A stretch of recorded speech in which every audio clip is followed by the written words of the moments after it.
Aujourd'hui, il est manifeste que la politique a fait irruption dans le palais de justice. Et lorsque la politique entre dans le palais de justice, il appartient aux acteurs judiciaires d'être lucides. Sinon, c'est de la folie.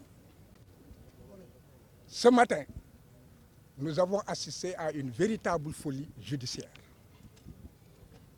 Un tribunal qui a perdu son droit et son latin. Je ne vais pas développer, c'est des questions de droit, mais déjà le tribunal s'est fourvoyé et ne peut pas rendre une décision qui puisse ne pas, en fait, violer le droit à un procès équitable.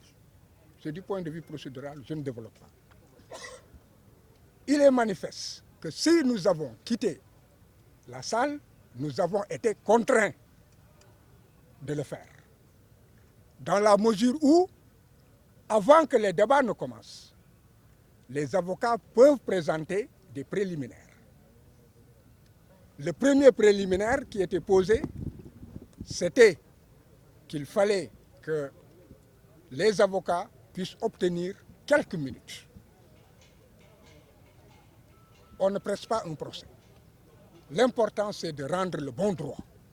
Alors, nous sommes satisfaits de cette décision de justice pour deux raisons.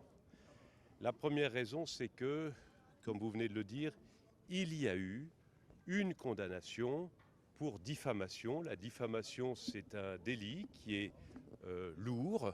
C'est un délit qui marque l'abus de droit de la liberté d'opinion et il fallait qu'il fût condamné et il a été condamné.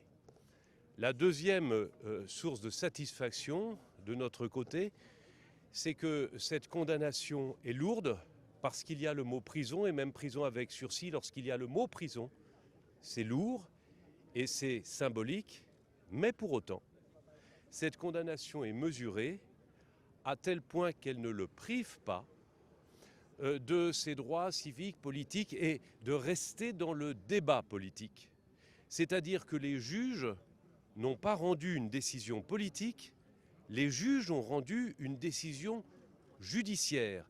Quel est le rôle du juge? C'est d'apaiser les choses. Et si la décision avait été trop lourde, eh bien c'était la ville qui s'enflammait, le pays peut-être aussi. Et le débat politique qui risquait, comment dirais-je, prendre un virage nouveau.